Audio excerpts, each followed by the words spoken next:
இன்னொரு புத்தகம் நிகழ்ச்சியில் இன்றைக்கு நான் அறிமுகப்படுத்த விரும்புகின்ற புத்தகம் ஏவிஎம் அதிபர்களில் ஒருவரான ஏவிஎம் குமரன் எழுதிய ஏவிஎம் ஒரு செல்லுலாய்ட் சரித்திரம் என்ற புத்தகம்.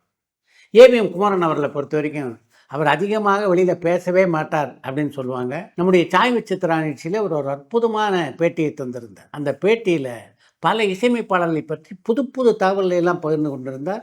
அதற்கு பின்னால் தான் பார்த்தீங்கன்னா சமீபத்தில் பல யூடியூப் சேனல்களில் அவருடைய பேட்டிகள் தொடர்ந்து வந்து கொண்டிருக்கின்றன. பேச ஆரம்பித்து விட்டால் அவர் எவ்வளவு சுவையாக பேசக்கூடியவர், எல்லா விஷயத்தையும் எவ்வளவு நுணுக்கமாக சொல்லக்கூடியவர் என்பதை அந்த நேர்காணல் எனக்கு உணர்த்தியது. அதே மாதிரி தான் இந்த புத்தகத்தையும் நான் பார்க்குறேன். புத்தகத்தை எழுதும்போது அந்த அளவுக்கு நேர்த்தியாக தன்னுடைய திரைப்பட அனுபவங்கள் எல்லாவற்றையும் விவரித்திருக்கிறார் ஏவிஎம் குமரன். இவரை பொறுத்த வரைக்கும் எம்ஜிஆர், சிவாஜி, ரஜினி, கமல், ஜெய்சங்கர், முத்துராமன் என்று எல்லா முன்னணி கதனார்களோடும் பழகின்ற வாய்ப்பினை பெற்றவர்.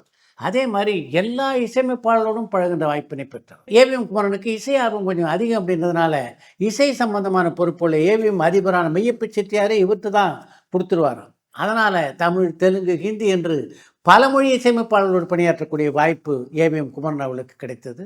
இந்த புத்தகத்தில் அவர் பகிர்ந்து கொண்டிருக்கின்ற ஒரு முக்கியமான தகவலை உங்களோடு நான் பகிர்ந்து கொள்ள விரும்புகிறேன். சர்வர் சுந்தரம் திரைப்படம் ஏவிஎம் நிறுவனம் தயாரித்த திரைப்படம் அப்படின்னு உங்களுக்கு நல்லா தெரியும். அந்த படத்தில் தன்னுடைய காதலை கேஆர் விஜயா கிட்ட சொல்லலான்னு பூங்கத்தோடு அந்த படத்தினுடைய கதாநாயகன் நாகேஷ் கேஆர் விஜயாவின் வீட்டுக்கு செல்வார். அங்கே போகும்போது தான் கேஆர் விஜயா முத்துராமன் காதலர்கள் என்ற விஷயம் அவருக்கு தெரிய வரும். இந்த காட்சி படமாக்கப்பட்டவுடன் அதை போட்டு பார்த்துருக்கிறார் Meiyappa Chettiar.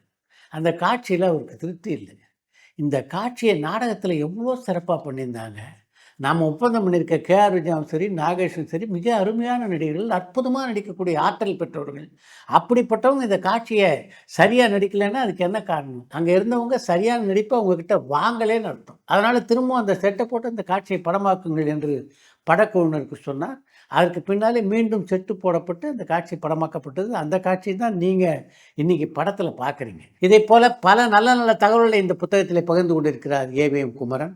Discovery book palace தான் இந்த புத்தகத்தை வெளியிட்டிருக்காங்க. இந்த புத்தகம் எங்கே கிடைக்கும், இதனுடைய விலை என்ன அப்படின்றத பற்றிலாம் டிஸ்கிரிப்ஷன் பாக்ஸில் போட்டிருக்கோம்.